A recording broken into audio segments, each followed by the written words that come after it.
제2장. 헤로드 왕 때에 예수께서 유대 베들레헴에서 나시매 동방으로부터 박사들이 예루살렘에 이르러 유대인의 왕으로 나신 이가 어디 계시냐?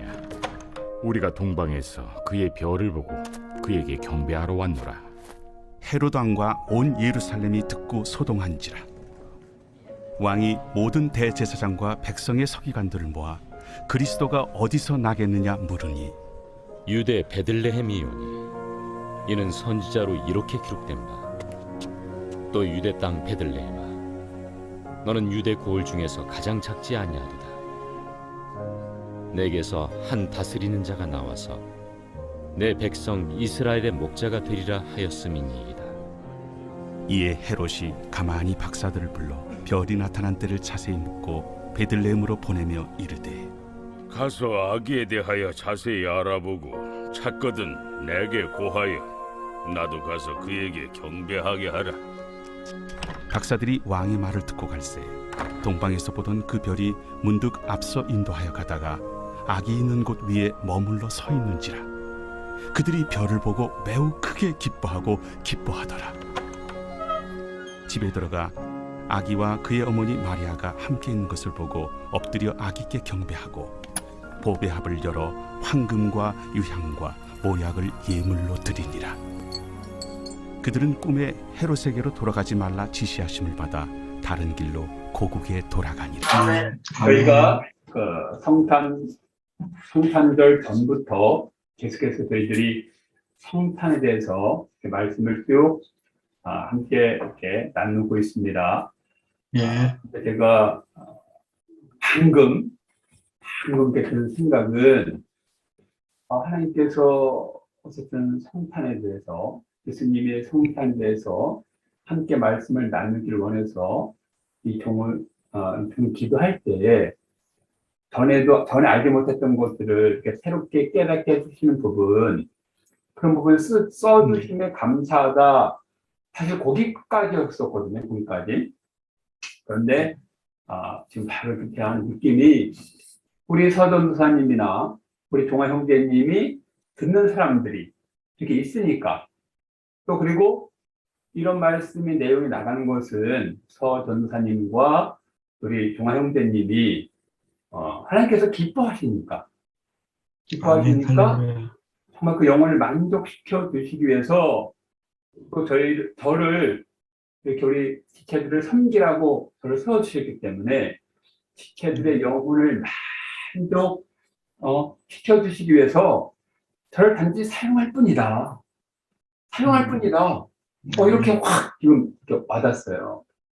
그래서 오늘도 보니까 이 말씀을 준비하고 또 저를 하여금 준비할 때 깨닫게 하신 것이 정말 우리 두 분의 영혼, 물론 사모님도 있고 우리의 영혼들을 만족시키고, 저는 말씀을 준비하면서 깨달으면서 이제 만족함이 있지만 저도 다시 이 시간 제 입술을 통해서 하나님 말씀이 나갔을 때 저도 제 안에서 다시 한번 만족과 감사와 희열과, 그러면서 정말 성탄에 이렇게 큰 뜻과 의미가 있었구나.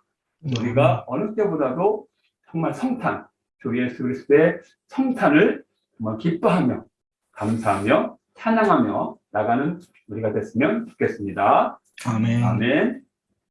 예, 여기서 이제 여기 보도록 하겠습니다.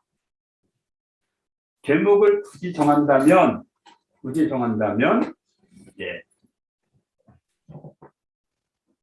아기 예수께 경배한 동방 박사. 아기 예수께 경배한 동방 박사들. 여기서 우리가 동방 박사들이 나옵니다. 우리 1절을 보시겠습니다. 1절 우리 종아 형제님 읽어보세요. 1절.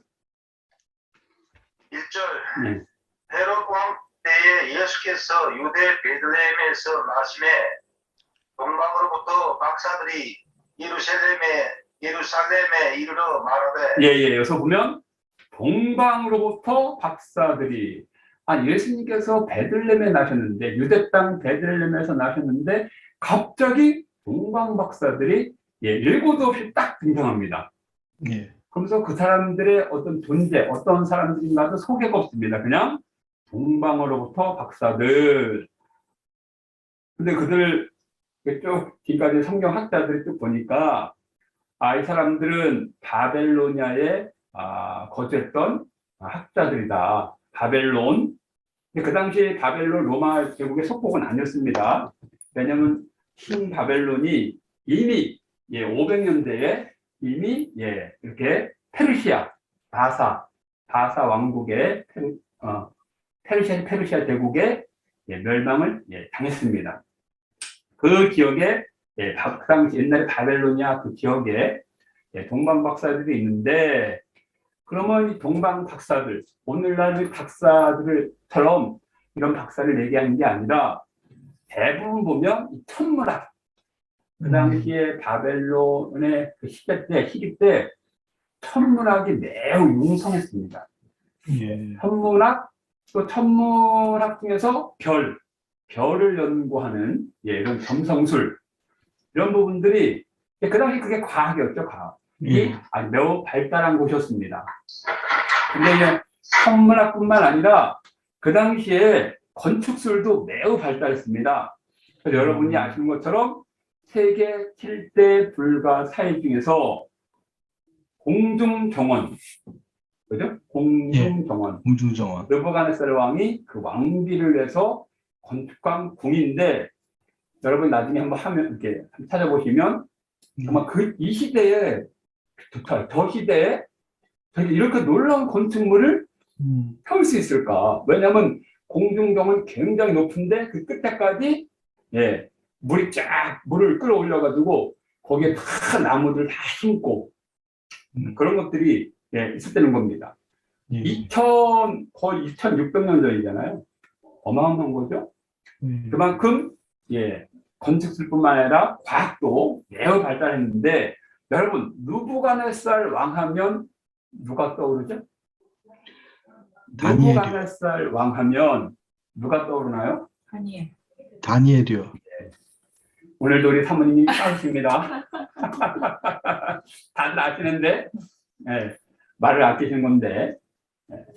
그런데 우리 서전사님, 네, 소리가 안 들리죠? 전 아주 잘 들립니다. 컴퓨터에 문제가 있나 봐. 우리 지금 서전사님 소리가 안 들립니다. 전 잘 들려요. 줌으로 한번 저건 화면만 보고 내 걸로 소리를 들으면 되겠다. 그치? 파울링 안 걸리겠지? 파울 나면 안 되겠죠? 아니 여기로 음소가 어차피 여기서 지금 상관이 없어.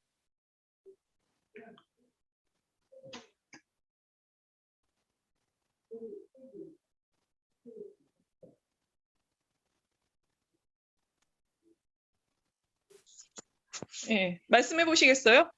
네, 안녕하세요. 얼굴은 들리네. 들리나요? 네, 아주 잘 들립니다. 예. 등소리는 이걸로 듣죠? 그래요. 오늘 왜 이게 파울이 안 돼? 안 돼. 저거 음소거 하니까. 예. 잘라도 또 괜찮아. 이거 덮어 다 들려. 네. 예. 어쨌든 이게 더 이상 없겠죠? 네. 확인하겠어. 알겠습니다. 네. 누가 떠오른다 했죠? 다니엘. 다니엘. 동아 형제 다니엘 알지? 다니엘. 다니엘 알죠? 왜냐면 느부갓네살로 인해서 그죠? 남유다가 멸망을 당했잖아요. 그때 왕을 포함해서 왕족들을 포함해서 지혜로운 청년들을 많이 포로로 잡아왔습니다. 포로로 잡아가지고 완전히 그들을 노예처럼 부린 게 아니라 그 중에서 매우 명철한 젊은이들을 따로 공부를 시키라고 했습니다. 그럼 우리가 그것을 확인해 보겠습니다. 다니엘서 1장 3절을 펴보시기 바랍니다. 다니엘서 1장 3절, 4절 찾으신 분 읽어보시기 바랍니다. 왕이 환관장 아스부나스에게 말하여 이를 이스라엘. 잠깐만요. 다 찾으셨나요? 3절, 4절? 네. 다니엘서 1장 3절, 4절. 정리 찾으세요? 네. 다니엘서 1장 삼절, 3절, 4절. 우리 도화영자가 한번 읽어보세요. 찾았습니다. 네, 한번 읽어보세요. 다니엘서 1장 3절. 네. 왕이 환관장 아스부나스에게 말하여 이스라엘 자손 중에서 왕족과 귀족 몇 사람 4절. 4절. 곧 특이 없고 용모가 아름다우며 모든 지혜를 통찰하며 지식에 통달하며 학문에 익숙하여 왕궁에 설 만한 소년을 데려오게 하였고 그들에게 갈대아 사람의 학문과 언어를 가르치게 하였고 4절을 잘 보시면, 아니 3절 보시면, 아, 여기에 다니엘이 속했구나 알 수 있죠? 다니엘과 그 친구들이. 그다음 4절을 보시면, 모든 지혜를 통찰하며, 지식에 통달하며, 학문에 익숙하여 해서 이미 그것을 배우기 전에 이미 이것이 구비된 자들입니다. 이런 네. 사람들 뭐하다가 어떻게 해요? 왕궁에서 이들을 데려와서 뭐라고요?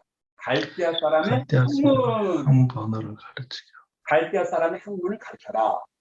여기에 이제 뭐가 들어간 건죠? 여기에 예, 바로 아까 제가 뭐라고 말씀했죠? 천문학, 천문학. 예, 그다음에 점성술 이런 것도 점성술. 예, 포함이 되는 겁니다. 그러니까 다니엘도 예, 바벨론에 가서 천문학과 점성술을 배웠을 것이다라고 우리는 충분히 이제 인지를 할 수 있는 겁니다. 점성술이 뭡니까? 점성술. 별의 빛이나 위치, 별의 빛이나 위치, 그 운행 따위를 보고 개인과 국가의 주름을 점치는 점술. 그래서 우리도 옛날에 사극 같은 거 드라마 보면 우리 막 별을 보고 막 주름을 점치는 많은 이런 내용들이 나오잖아요. 여기 또 바벨론 시대 때도 예, 그런 게 아주 능했던 것 같습니다. 그래서 그런데 얼마나 여기서 잘 배우고 얼마나 잘 배웠는지 우리가 확인할 수 있는 게 20절. 우리 서점사 읽어보세요. 20절. 예. 예, 똑같이 20절. 20절. 왕이 그들에게 모든 일을 묻는 중에 그 지혜와 총명이 오나라 박수와 술객보다 10배나 나온 줄 아니라. 아멘. 와, 여기서 보면 알 수 있죠. 얘네들이 배웠어요. 다니엘과 그 종이 배웠어요. 그래서 배운 사람들이 왕 앞에 가서 왕이 질문을 하는데 이 중에서 제일 훌륭하다가 아니라 어떻게 해요? 온 나라 박수와 술객보다 10배나 더 낫대. 10배나. 아멘. 그럼 박수와 술객 이 사람들이 대부분 하는 게 박수를 박사로 우리가 받아들인다면 이 천문학, 점성술, 천문학 이런 부분에 뛰어난 사람들인데 이거보다 더 다니엘이 능하다고 하니까 아 정말 다니엘이 하나님의 율법을 이렇게 부여잡았던 사람이지만 한편으로는 갈대아 그 바벨론의 학문도 깊이 체득한 사람이구나 우리는 알 수 있습니다. 예. 그래서 보세요.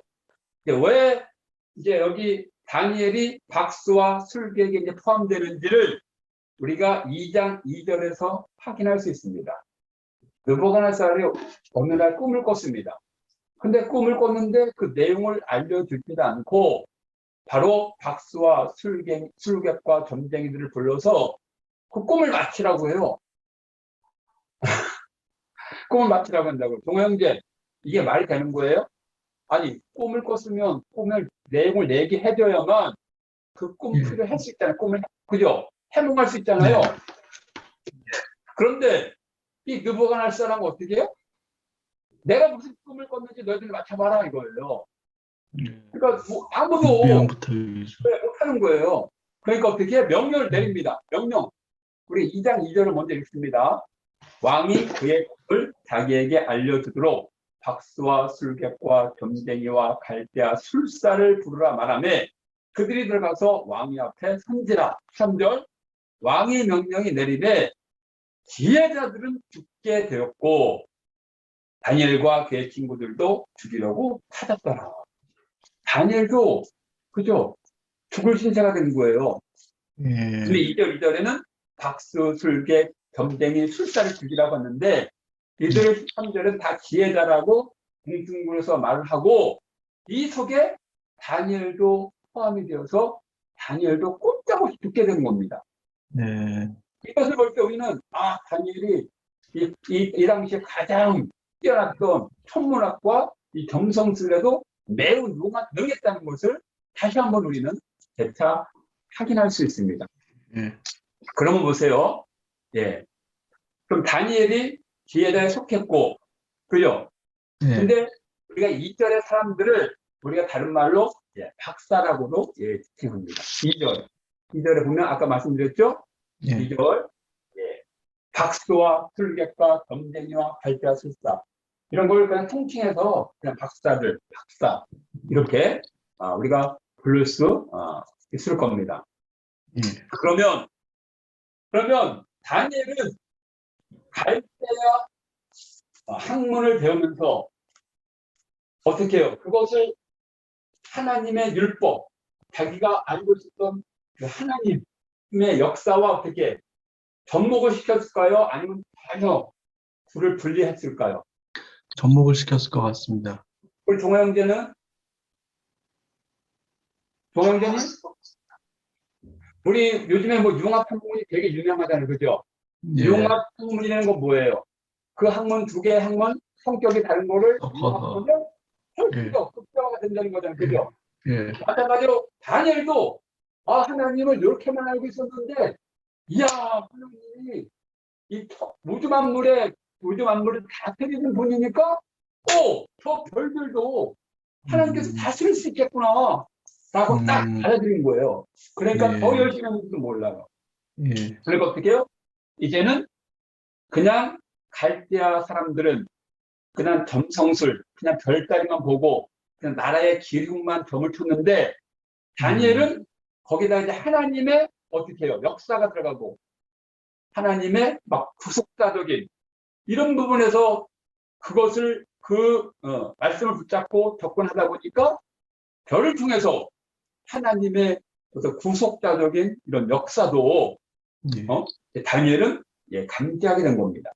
그 당시 갈대아 사람들은 전혀 뭐 그렇게 할 수가 없었잖아요. 뭐 예. 이방인들이었기 때문에 유대 땅의 그 유대인들이 섬기는 하나님을 알지도 못할 뿐더러 하지만 다니엘이 가서 바로 율법과 율법의 그 지식 그거와 갈대아의 학문이 연결되면서 다니엘은 천문학이나 이런 부분들을 하나님의 역사와 결부시켜서 그걸 통해서 하나님의 어떤 역사심과 운행하심을 발견하고자 했던 겁니다. 예. 그러니까 보세요. 이 박사들이 동방에서 왔다고 했습니다. 근데 왕한테 물어보기를 뭐라고 합니까?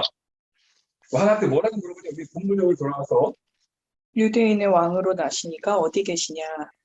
맞아요. 뭐라고 그래요? 유대인의 왕으로 나시니까 아니 어디 계시냐? 바벨로니아 그 먼 곳에서 1400km 떨어진 먼 곳에서 온 사람들이 저게 왕이 되어질 거야.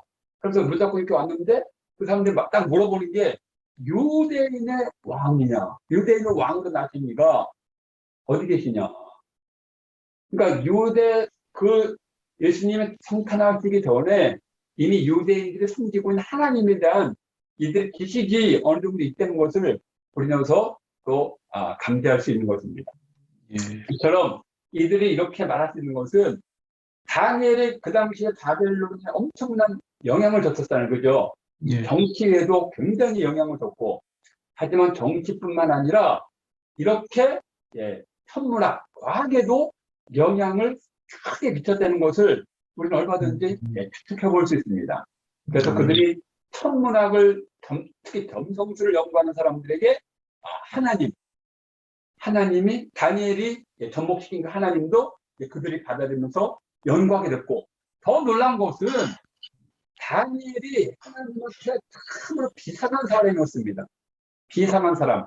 그가 어디까지 정말 하나님께서 그에게 눈을 열어주시고 그가 어디까지 보게 했는지를 우리가 알면은 우린 다니엘이 얼마나 부러운 존재인지 부러운 인물인지 그래서 오늘날 훌륭하신 목사님들 뭐 이런 분들 딱 보면 예명이 그 다니엘이 많잖아요. 다니엘. 다니엘. 네, 다니엘이 그분들 보시기에도 다니엘이 너무 훌륭하고 다니엘이 정말 하나님이 그 마음과 눈을 열어서 어느 시대까지 간파하고 있는지를 보니까 프롬의 대상이니까 본인도 이렇게 다니엘처럼 되고 싶다는 마음에서 다니엘에서 우리 주변에 제가 하는 다니엘만 해도 제가 하는 다니엘만 해도 왜 이렇게 웃음이 나오지? 굉장히 많아요. 제가 하는 다니엘. 무슨 다니엘, 뭐 다니엘, 무슨 다니엘. 저는 옛날에 뭐 그냥 뭐랄까 그냥 편하게 하는 뭐라 하죠? 뭐 하면 저는 도마였고 도마. 칼도마가 아니라 토마스. 저는 의심이 많다고 생각해서 제 스스로 도마라고 저는 그렇게 불렀습니다. 도마. 근데 어제도 보니까 우리 도마, 우리 그 오스트리아에서 성경하신 분 도마라고 한번 들어보셨죠? 그래서 자기가 이렇게 느껴지는 성경 인물들을 이렇게 선택해서 자기 이름으로 이렇게 만든 경우를 우리가 볼 수 있습니다. 근데 어쨌든 다니엘을 보시면 다니엘이 정말 하나님 앞에 그 눈이 어디까지 열렸는가를 우리가 보면 너무 부러운 인물이 아닐 수 없습니다. 다니엘이 하나님과 정말 깊은 교통을 했습니다. 깊은 교통을 해서 다니엘서 10장 14절을 보세요. 다니엘서 10장 14절. 우리 종아 형제님이 읽어보겠습니다. 10장 14절. 예. 다니엘 10장 14절. 이제 내가 마지막 날에 내 백성이 당할 일을 내게 깨닫게 하러 왔더라. 아멘. 뭐라고요? 마지막 날에 내 백성이 당할 일을 하나님의 사자를 보내서 다니엘에게 마지막 날에 내 백성이 당할 일을 저는 그래서 이게 그냥 저거구나. 이제 바벨론 포로에서 이제 해방되는 그 날로 저는 그냥 쉽게 이렇게 받아들였었어요. 근데 쭉 읽어보면 보세요. 다니엘서 12장 8절 9절을 서전삼 읽어보세요. 이게 과연 바벨론 귀한 때를 얘기한 건지 한번 읽어보세요. 뭐라고? 한번 읽어보세요. 다니엘서 12장 8절. 내가 듣고도 깨닫지 못한지라 내가 이르되 내 주여 이 모든 일의 결국이 어떠하겠나이까 하니 그가 이르되 다니엘아 갈지어다 이 말은 마지막 때까지 간수하고 봉함을 안 할 것이니라. 아멘. 뭐라고요? 마지막 때까지 간수하고 봉함할 것이래요. 너도 이 말씀을 당신하고 찾지 않느냐. 다른 사람들에게 이 말씀을 하면 그들은 더 이 말씀이 오히려 어려울 뿐이다. 그냥 봉안되는 거예요. 다니엘은 그가 바벨론 포로가 이제 끝나고 이제 이스라엘 백성들이 예루살렘을 기원하는 그때를 스스로 기도하면서 깨닫는 게 아니라 예레미야 책을 보고 예레미야가 70년 만에 돌아오리라는 예레미야 쓴 책을 보고 그거를 깨닫고 그가 금식하며 기도하며 나갔었던 거거든요. 근데 오늘 본문은 뭐냐면 마지막 때를 하나님께서 예수님 오실 때보다 우리가 기다리는 마지막 때를 2600년 전에 2500년 훨씬 넘는 전에 다니엘에게 하나님께서 어느 정도 문을 열어주신 거예요. 아멘. 얼마나 놀랐습니까? 그리고 이게 정말 놀라운 건데 어쨌든 그 마지막 때는 아니더라도 예수님이 오실 때까지의 그 어떤 제국의 시대, 다니엘 이후에 어떻게 역사가 펼쳐지는지 예수님이 오실 그 시점까지 그 시대마다를 다 알려주시는 거예요. 그래서 여러분 너무 잘 알겠죠? 느부갓네살 왕이 큰 풍상을 봅니다. 다니엘서 2장입니다. 31절부터 45절. 우리 종아 형제님, 느부갓네살이 큰 풍상을 보고 그것을 다니엘에게 이제 이게 뭐냐 그랬을 때 다니엘이 해석해주는 그 내용. 그래서 뭐 머리는 금머리는 지금 느부갓네살 이 바벨론 시대를 얘기합니다. 그다음에 이제 몸은 바로 페르시아 시대를 얘기합니다. 그 밑에 또 여기는 달통은 그 넓적다리는 그다음에 이제 헬라 시대를 얘기합니다. 이런 얘기 들어봤어요? 처음 듣습니다. 그래? 그럼 읽어봐야 되겠네. 금신상부터는 여기 그거는 그 느부갓네살이 이제 그 큰 신상을 본 거, 어떤 모양을 본 거를 그 달기를 우리가 그냥 바꾸고 딱 다니엘서 31절부터 한번 읽어보세요. 31절. 12장 38절부터 해석. 1장이요. 다니엘서 2장 38절. 우리 종아형제가 한번 읽어보세요. 38절부터. 다니엘서 2장 38절. 예배 끝나고는 31절부터 한번 읽어보시고 지금은 38절부터. 사람들과 들짐승과 공중의 새들 어느 곳에 있는 것을 막론하고 그것들을 왕의 손에 넘기사 다스리게 하셨으니 왕은 곧 그 금머리니이다. 뭐라고요? 왕이 곧 금머리다. 금신상인데 앞에 머리는 금이라고 했어요. 그러니까 금머리인데 바벨론 제국을 가리킵니다. 그 다음에 왕을 위하여 왕보다 못한 다른 나라가 일어날 것이요 셋째로 또 노 같은 나라가 일어나서 온 세계를 다스릴 것이며. 잠깐만요. 두 번째 나라가 바로 페르시아, 바사 왕국을 얘기하고 세 번째가 헬라 제국, 알렉산더의 헬라 제국을 가리킵니다. 그 다음에 넷째 나라는 강하게가 쇠 같으리니 쇠는 모든 물건을 부서뜨리고 이기는 것이라. 쇠가 모든 것을 부수는 것 같이 그 나라가 문나라를 부서뜨리고 띄울 것이며. 우리 너무 우리 종아형제가 잘 아시는 것처럼 로마는 뭐예요? 철기. 그죠? 철기군. 그죠? 그 들어봤죠? 이게 칼도 다 철로 해가지고 그죠? 워낙 그래서 로마가 세계를 대표한 게 이런 어떤 철을 생산해가지고 철을 무기로 만들어서 그게 상당히 중요했던 부분이 있습니다. 그래서 로마를 가리키고 그 다음에 41절 왕께서 그 발과 발가락에 얼마 토기장이에 지르기요 얼마는 쇠인 것을 보셨은즉 그 나라가 나눌 것이며. 어떻게 로마가 나눴어요? 안 나눴어요? 동로마, 서로마 나눴죠? 그 다음에 왕께서 쇠와 지륵이 섞인 것을 보셨은즉 그 나라가 쇠 같은 든든함이 있을 것이나. 쭉 읽으세요. 왕께서 쇠와 지륵이 섞인 것을 보셨을즉 그들이 다른 민족과 서로 섞일 것이나 그들이 피차에 합하지 아니함이 쇠와 지륵이 합하지 않음과 같으리이다. 계속 읽으세요. 44절. 이 여러 왕들의 시대에 하늘의 하나님이 한 나라를 세우시리니 이것은 영원히 망하지도 아니할 것이요 그 국권이 다른 백성에게로 돌아가지도 아니할 것이요. 이 나라가 뭘까요? 하나님이 이때 세우시는 이 나라, 바로 예수 그리스도를 통한 하나님의 나라를 가리킨 겁니다. 그래서 어떻게 영원히 망하지 않는다 그러죠? 어떻게 그냥 일반 제국, 로마나 이런 제국들이 망하지 않겠습니까? 다 망하는데 여기는 절대 영원히 망하지 않는다. 곧 하나님이 세우시는 하나님의 나라, 그죠?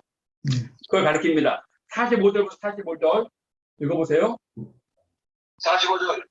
손대지 아니한 돌이 산에서 나와서 쇠와 놋과 진흙과 은과 금을 부서뜨린 것을 왕께서 보신 것은 크신 하나님이 하나님이 장래의 일을 왕께 알게 하신 것이라. 이 꿈은 참되고 이 해석은 확실합니다 하니. 아멘. 몰라요? 손대지 아니한 돌, 손대지 아니한 돌. 그래서 성경학자들은 이 손대지 아니한 돌을 예수님을 가리킨다라고 말하고 있습니다. 저도 그렇게 받아들입니다. 성경에도 분명하게 우리 예수님께서는 산돌, 예수님을 산돌이라고 지칭한 부분이 베드로전서 2장 4절에서 5절에 있습니다. 베드로전서 2장 4절 5절 한번 다음에 찾아보세요. 사람에게는 버림받았으나 하나님께서 택하심을 입은 보배로운 산돌이신 예수께 나아가. 예수님을 산돌이라고 분명하게 신약에서도 그렇게 말씀하고 있는 부분이 있습니다. 그래서 손대지 아니한 돌을 우리가 산돌이라고. 그리고 어떻게 해요? 크신 하나님의 장래의 일을 왕께 알게 하신 것이다. 근데 왕이 어떻게 알았어요? 바로 다니엘이 그것을 해몽을 통해서. 그러니까 다니엘은 어떻게 해요? 하나님의 역사, 바벨론부터 이어지는 예수 그리스도가 오시는 그 기간 동안에 그 500년 그 기간 동안의 역사를 어느 시대로 계속해서 걸쳐올지를 너무나 명확하게 알고 있는 거예요. 예. 어떻게? 그 하나님께서 느부갓네살에게 보여주신 그 큰 환상을 통해서 하나님께서 그런 영감을 주시니까 다니엘이 그렇게 말할 수 있었던 겁니다. 그건 자기 스스로 할 수 있는 게 아니고 하나님이 이 시대를 역사를 주관하시고 다스리신 하나님이 다니엘에게 강력한 영감을 불어넣어 주시니까 이렇게 선언할 수 있는 거고 예언할 수 있는 겁니다. 다니엘은 이렇게 예수님이 오시는 그 당시까지의 역사를 한눈으로 깨뜨려 볼 수 있었던 정말 귀한 하나님의 사랑이었습니다. 아멘? 아멘. 그러니까 이제 보세요. 이게 점성술하고 이게 연결된 점을 제가 말씀드릴게요.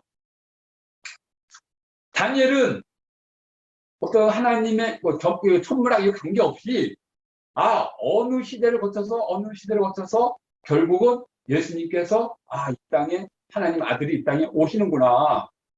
만왕의 왕이신 예수께서 하나님 아들이 통치자가 오시는구나. 딱 감지했단 말이에요. 그래서 어느 시대까지 얘기한 거 보면, 그죠? 그러면, 그 무렵에 어떤 점성술이, 그러니까 하늘에 뭔가가 별도 거기에 맞춰서 뭔가가 운행하고 움직이겠구나. 근데 이것을 다니엘은 점성술을 배우면서 그걸 연결시키면서 그렇게 했던 겁니다. 그럼 본인이 혼자 알고 있을까요, 그거를? 주변의 사람들에게 계속 전달했겠죠. 전달했겠죠. 이런 시대가 도래한다. 이런 시대가 돌아온다. 근데 여기는 정말 이제는 더 이상 영원히 망하지 않는 이런 왕국이 세워지는데 이거는 지상의 왕국과는 전혀 다르다. 바로 하나님 나라다. 그러면서 이제 우리는 그때 되면 이 별들도 왕의 별들이 등장할 것이고 뭐 이런 얘기를 그러니까 이게 쭉 역사적으로 이쪽 천문학한 사람들에게는 이게 계속 이렇게 쭉 전통적으로 어떤 이런 것들이 내려온 겁니다. 그러니까 보세요. 그러니까 오늘 본문에 나온 동방 박사들도 뭐라고 합니까? 왕의 별이라고 합니다. 왕의 별. 그리고 이제 다니엘이 그 별을 이게 어떻게 이게 이제 왕의 별, 분명히 이제 우리가 왕의 별, 그죠? 왕의 별이라고 했습니다. 동방 박사들이. 근데 다니엘이 그 별을 연구했다는 부분을 우리가 조금이라도 확인할 수 있는 게 다 그렇게 하는 건 아닙니다. 조금이라도 확인할 수 있는 게 다니엘서 12장 3절. 이걸 읽어볼 필요가 있습니다. 다니엘서 12장 3절. 다니엘서 12장 3절.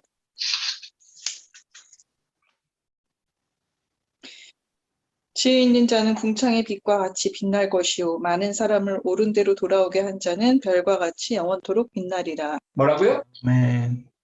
뭐라고요? 많은 사람을 옳은 대로 돌아오게 한 자는 별과 같이 영원토록 빛나리라. 별과 같이 할 수 있어요. 별과 같이. 그죠? 예. 다른 데 들어가지 않고 별과 같이. 근데 그 사람이 어떤 사람이라고요? 많은 사람을 옳은 대로 돌아게 하는 자. 많은 사람을 옳은 대로 돌아게 하는 자가 누굴까요? 저와 여러분일까요? 예수님. 그죠?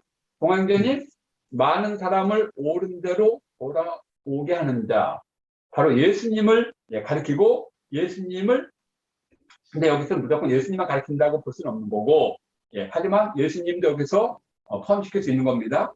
예수님을 가리키면서 별로 그 별로 이어지는 것을 우리가 볼 수 있습니다. 그래서 왕의 별 그러니까 우리가 동방박사면 그냥 우리가 지금까지 기존의 우리 상식 뭡니까? 그냥 이방 사람들, 예. 하나님과 관계없는 뭐 천문학은 뭐 받을 수 있어. 점성술. 그거는 뭐, 점치는 사람들이야. 그 이방인들, 하나님과는 반대된 이런 사상. 우리가 이렇게 사실 솔직히 받아들였잖아요. 예. 근데 우리가 이것을, 아니, 이 사람들이 어떻게 그러면은 유대 왕이 나선다 이렇게 해서, 다른 나라 왕이 나심에 대해서 이들이 그것을 막 기뻐하면서 막 쫓아왔을까? 기뻐하고 기뻐했다고 했어요. 기뻐하고 예. 기뻐했다. 쫓아왔을까? 자기 나라 관계없어. 다른 나라. 그만큼 그들이 가지고 있었던 뭔가 지식이 있었는데, 바로 율법의 하나님, 유대인을 섬기는 그 하나님에 대한 뭔가가 알고 있는 지식이 있었고, 근데 그게 유대인들만 하나님이 아니라 구원자가 아니라 만하게 다스리는 통치자. 근데 이게 그 사람들이 과연 이런 어떤 지식을 어디서부터 이 사람들이 얻었을까? 성경은 알려주고 있습니다. 그죠? 다니엘부터 이게 기인될 수 있었겠구나. 근데 다니엘이 아까 말씀드린 것처럼 시대를 다 간파했던 사람이고 마지막 때까지도 그 눈을 열어서 봤던 사람인 부분이기 때문에 이 사람 다니엘이 이런 천문학을 갈대 학문을 이것을 접목을 시켰다면 정말 새로운 또 이게 학문이 되는 거예요. 용합 학문이 되니까 당연히 그쪽 갈대 사람들에게는 영향을 줬겠죠. 이렇게 보면 이렇게 봐도 얼마든지 저는 무방하다고 봅니다. 아멘. 그래서 유대인의 왕으로 나신 이가 어디 계시냐. 그러니까 아까 말씀드린 것처럼 다니엘은 그런 점성술을 통해서도 하나님의 구속사적인 역사를 이해하려고 했던 겁니다. 이거는 그냥 이방 학문이 하면서 배제한 게 아니라 보면서 하나님의 구속사적인 역사. 왜냐하면 분명하게 어느 시대와 어느 시대를 거쳐서 정말 이 만왕의 왕이 등장하시는데 그것을 별을 통해서도 그걸 한번 그것을 확인해보고 싶었던 겁니다. 그래서 그런 어떤 전통들이 왕의 별이 나타날 것이라는 어떤 이것이 동방 박사들에게는 그들 안에는 어떤 그런 것들이 그래서 왜냐하면 그들이 별을 기다렸다고 했습니다. 별을 기다렸다고. 별을 기다렸고 그 다음에 이미 황금과 유향과 모략을 준비하고 기다렸다고 했습니다. 그리고 쭉 그들이 이제 그 별을 따라서 쭉 왔다고 성경을 말하고 있습니다. 그래서 보면 그래서 그들이 그 별을 나타나는 걸 보고 매우 감격해하고 그죠? 드디어 별이 나타났구나. 저게 무슨 별이지? 이런 차원이 아니고 드디어 우리가 기다렸던 왕의 별이 나타났구나. 뭐 이런 식으로 그들은 받아들였다는 거죠. 그들에게는 엄청난 감동이었을 것입니다. 그래서 그런 그들 앞에 그 별이 이제 움직이기 시작했습니다. 그래서 그들은 그 별을 따라서 쭉 왔고 그게 어디냐? 바벨론에서 어떻게 해요? 이스라엘까지 이동을 했습니다. 무려 1400km. 거의 한 8주에서 10주 정도가 걸립니다. 그러니까 2달이 좀 넘습니다. 2달. 그런데 이 사람들이 어떻게 낮에도 왔을까요? 낮에? 밤에만 왔을까요? 낮에만 왔을까요?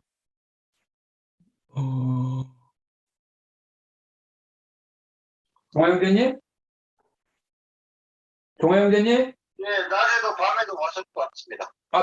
별을 낮에 볼 수 있어요? 낮에는 뭐 별하고 다른 어떤 시식법을 따라가지고. 와, 그럼 또 나도 연구해봐야 되겠네. 난 별만 생각했을 때 별이 낮에 보이나 우리? 뭐야? 왕의 별에서 워낙 커가지고 낮에도 보일까? 뭐 이것은 낮에 왔는지 안 왔는지는 크게 뭐 중요하지 않으니까 어쨌든 그 먼 거리 8km, 10km 거쳐서 이렇게 왔습니다. 그래서 성경에서 성경은 이런 부분에 있어서는 자세히 기록하지 않기 때문에 어쨌든 그들이 쭉 10주 동안 별을 따라서 이렇게 왔고 어쨌든 간에 우여곡절 끝에 예수 그리스도를 목격합니다. 근데 어떻게 그들이 유대인의 왕이니까 당연히 왕군이 나시겠다라고 헤롯을 찾아갑니다. 그죠? 예. 그죠? 예. 그래서 우리가 여기서 놓치고 있는 게 뭐냐면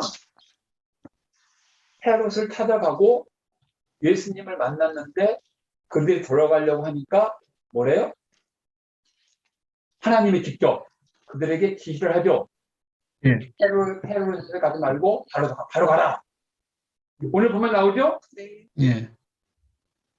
우리 저기 서두를 한번 읽어보세요. 오늘 보면 이게 되게 중요해요.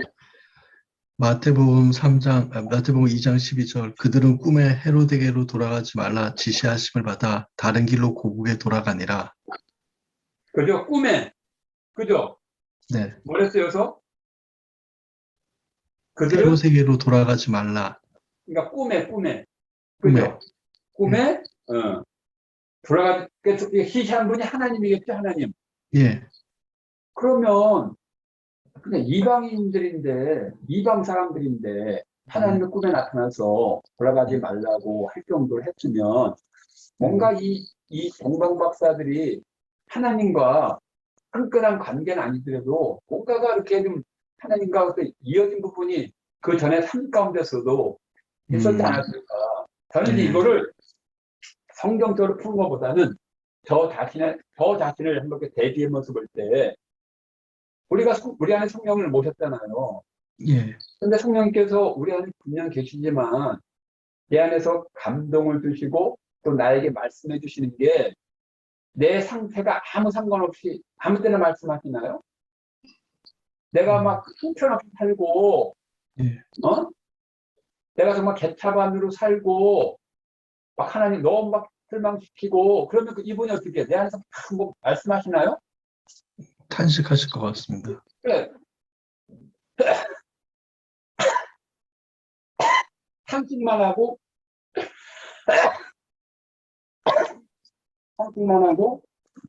예. 뭐랄까요? 침묵만 하시죠. 안에 계시지만. 예. 그만큼 우리 사람의 하나님과 우리 관계도 그렇지만 사람과 사람 관계도 어느 정도 관계가 유지될 때 그게 더 자연스러워지고 편해지고 또 서로 이게 소통이 되는 건데 하나님하고 전혀 동방 박사들의 소통이 없었던 사람이라면 이게 과연 이게 이렇게 될 수 있을까? 물론 이게 구속사적인 역사 가운데 헤롯에게 돌아가면 또 여러 가지 남창 부분도 있겠죠, 예수님에게. 그래서 아주 간접적으로 딱 한 번에 특별하게 하나님께서 나타나서 지시했다. 이렇게 해서 이거 그 틀린 게 아니니까. 그러니까 어떻게 받아들이냐가 중요한 거죠. 근데 저는 어쨌든 다니엘을 통해서 어떤 이 천문학이 어떤 하나님, 우리 율법의 하나님을 섬기는 다니엘을 통해서 그게 변목이 돼서 어떻게 보면 하나님을 바라보는 신앙이 그들에게 스며들어서 이런 부분으로 우리는 또 얼마든지 우리도 접근할 수 있다. 아멘. 그러니까 이거는 여러분이 신화 선택하시면 됩니다. 꼭 이렇게 되는 거 아니고 저렇게 되는 게 아니니까 워낙 이건 특별한 경우이기 때문에 하나님께서 강하게 지시할 수 있는 거니까. 근데 저 같은 경우는 이 부분을 하나님과 전혀 완전히 하나님과 막혔던 사람들은 아니었구나. 막혔던 사람들은 아니었구나. 막혔던 사람이라면 뭐가 딱 들리면 뭐지 이게? 이럴 수도 있는 거니까. 여기 넘은 데가 또 여기서 깊이 나가면 안 되고. 그래서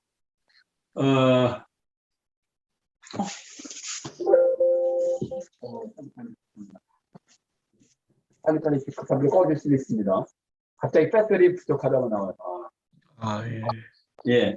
아직 핵심은 지금 들어오지도 못했는데. 예.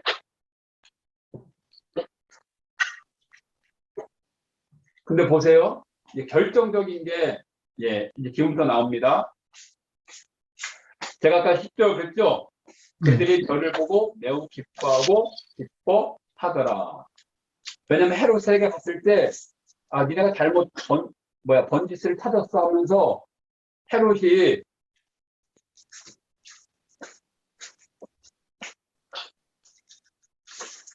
맞아. 말씀하시면 여기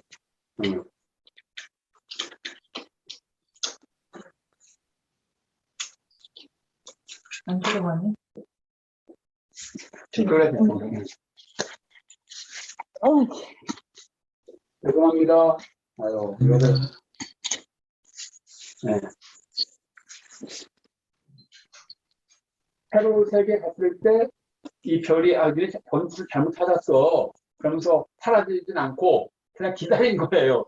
그들이 다시 나올 때까지. 그러니까 와 별이 그들이 있구나 기쁘다면서 가서 결국은 예수님 앞에 그래서 그들은 황금과 요향과 모략을 드렸습니다. 그래서 결정적인 게 있습니다. 키 1절 다 같이 한번 읽어보세요. 이게 결정적인 집에 집에 들어가 들어가서 아기와 그의 어머니 마리아가 함께 있는 것을 보고 엎드려 엎드려 아기께 아기 경배하고 경배하고 누구한테 경배해요? 아기께 경배하고 아기와 그의 어머니 마리아가 하는 아기께 경배하고 아기께 경배하고 아기께 경배하고 말 그대로 예수님이 태어나신 그 아기 예수님 아기 예수님한테 경배했다고 합니다. 예. 과연 여러분은 우리가 성탄절이 돌아올 때마다 예. 여러분은 누구에게 경배를 드리고 있습니까? 아기 예수님입니까? 아니면 이 땅에 오셔서 십자가에 달리시고 죽으시고 부활하시고 또 승천하시고 하늘 보좌 우편에 앉아 계신 그 예수님, 그 예수님을 경배하는 것입니까? 성탄절을 맞아서 우리가 예수님을 경배할 때 그냥 단지 아기만으로 있는 그 예수님을 경배하는 겁니까? 그 이후에 모든 구속사적인 역사를 다 이루신 예수님을 경배하는 겁니까? 후자요. 네? 다 이루신 후자요. 그죠? 후자죠? 예. 저도 솔직히 후자입니다. 후자. 근데 하나님은 오늘 저에게 이 말씀을 읽히시면서 아니다. 너희들도 동방박사의 마음을 가질 필요가 있다. 동방박사의 마음을 가질 필요가 있다. 아멘. 라고 말씀해 주십니다. 이것은 어제 성탄 축하 감사 예배, 오전 예배 드린 거하고 연결시켜서 여러분이 생각하시면 됩니다. 아기 예수님이 이 땅에 탄생하신 것, 이 세상에 오신 것 자체만으로도 예수님께도 영광뿐만 아니라 하늘의 영광, 하나님이 그분의 뜻을 드러내시고 나타나신 것뿐만 아니라 그분의 존재를 강력하게, 그죠? 예. 그렇게 드러내시면서 그것이 하늘의 영광으로 표현됐다고 했잖아요. 그러니까 우리는 얼마든지 아기 예수님을 우리가 보면서 아기 예수님 그 자체만으로도 우리는 경배를 드려야 합니다. 동방박사들이 그렇습니다. 아기만 보고 이분은 왕이다. 황금을 드린 겁니다. 이분은 구주다, 구세주다. 그래서 유향을 드린 겁니다. 아기 자체로 보고 그렇게 경배를 드린 겁니다. 우리는 너무 예수님의 그의 어떤 일을 다 행하신 걸 다 알기 때문에 우리 전체의 예수님의 인생을 가지고 우리는 일생을 가지고 우리는 그 경배드리지만 그냥 아기 예수, 아기 예수, 하나님이 이 땅에 보내주신 그 아기 그대로의 그 예수님만 우리는 할 필요가 있습니다. 그게 뭐냐? 동방박사의 마음입니다. 그 동방박사들의 마음을 가져야만 우리는 이 아기 예수께 경배할 수 있습니다. 왕으로 태어났다고 확신을 하니까 비록 아기의 모습일 때도 왕으로 태어났다고 확신을 하니까 근데 우리는 사실 저 같은 경우는 사실 찬송가 중에서 저는 고요한 밤을 별로 안 좋아했습니다. 사실 고향 밤을 좋아했습니다. 이 동방 박사들이 황금과 유황과 모략을 들을 때 예수님께서 눈을 뜨셨는지 아니면 잠을 주무시고 계셨는지 그건 모르겠지만 어쨌든 그 고향 밤 보면 뭐 우리 아기에서 잘도 잠다 잘도 잠다 그랬잖아요. 그죠? 예. 아니 우리 예수님 죽으러 오신 분인데 무슨 이렇게 감상적인 찬양을 만들까 복을 가사를 만들까 오늘 우리가 아까 찬양 부를 때 뭐라고 예수님이 뭐 눈을 뜨셨던 찬양을 있어서 보니까 8장 네? 보면은 보여요. 저 육축 소리에 아기 아기 잠깼나? 잡게나 크리스마신 예수 무시기 하는데 가축들이 막 소리를 내가지고 예수님이 잠을 못 주무셔서 눈을 떴는데 간단하기에도 불구하고 울지 않으셨다. 이런 게 막 편안함이 있어요. 전에는 사실 이게 너무나 저한테 거부감이 있었어요. 사실. 아니 무슨 예수님이 뭐 잠을 주무시고 안 주무시고 여기 뭐 이렇게 너무 감상적이야. 근데 오늘 저는 이 찬양은 너무 이렇게 불렀어요. 왜? 아기 예수님 그 자체만으로도 우리는 경배드려야 된다. 아멘. 그게 동방박사의 마음입니다. 아멘. 우리가 동방박사의 마음을 정말 쫓아갈 필요가 있습니다. 아멘. 그래서 저는 지금까지 동방박사 얘기를 쭉 했던 겁니다. 왜냐하면 동방박사의 마음을 가져야 된다고 하는데 동방박사들이 어떤 존재든지 모른다면 단지 이방 사람들 그냥 별을 연구하는 사람들이 이렇게 온 거, 우연하게 따라서 온 거, 이렇게 한다면 동방박사의 마음을 우리가 제가 가져야 된다 하면 여러분이 그걸 받아줄 수 있겠어요. 그래서 거의 설교의 거의 80%를 동방박사를 설명하는데 이게 활용을 했던 것 같습니다. 왜냐하면 동방박사들이 아주 예수님 그 자체만으로도 그 앞에 엎드려서 경배하고 정말로 귀한 보물을 드렸다는 거. 거기에 저는 너무나 감동이 됐습니다. 그래서 지금까지 제가 가졌던 아기 예수님에 대한 어떤 상황들 나오면 전 다 그걸 좀 이렇게 좀 일면에서 터부시했는데 아니구나. 동방박사의 마음을 가진다면 고요한밤 거룩한 밤도 너무 은혜스럽게 우리가 부를 수 있겠다. 이런 마음을 가졌습니다. 어떻게 고요한 밤 거룩한 밤을 하나님 앞에 정말 경건하게 장엄하게 올려드리는 것이 맞는 걸까요? 아니면 왜 자꾸 그렇게 아기 예수님에 대해서 우리 예수님을 죽으신 예수님, 우리 나를 위해서 죽으러 오신 예수님 그분을 막 돌리고 그것을 이루신 그거 하면서 감사하면서 불러야지. 저는 그 후자였지만 이 말씀을 준비하면서는 아니다. 아기 예수님 자체로도 우리가 경배를 드리는 것이 맞다라고 보고 이것이 이제 어제 들 그거하고 연결시키면 더 잘 이해가 될 것입니다. 아멘. 그래서 우리가 고요한 밤을 동방박사의 마음을 가지고 고요한 밤을 부르도록 하겠습니다.